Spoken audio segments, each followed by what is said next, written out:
How to enable or disable auto correction in Gboard on Samsung Galaxy S26 Ultra. Let's start the video. First of all, go to App Library. Here, click on Settings app. Now in Setting, scroll down and click on General Management. After click on General Management, click on Keyboard. After click on Keyboard, click on Gboard.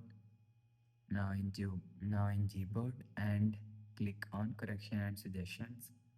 After click on Correction and Suggestions, so if you want to enable or disable auto correction, so you will see auto correction is here. So if you want to disable auto corrections, turn off this button. After turn off this button, you will see auto correction is disabled. If you want to enable auto correction, turn on this button. After turn on this button, you will see auto correction is enabled. You will enable or disable auto correction from here. After the process, go back to home screen, refresh phone. So that's how you can enable or disable auto correction in Gboard on Samsung Galaxy S26 Ultra. If you like the video, please subscribe. Thanks for watching.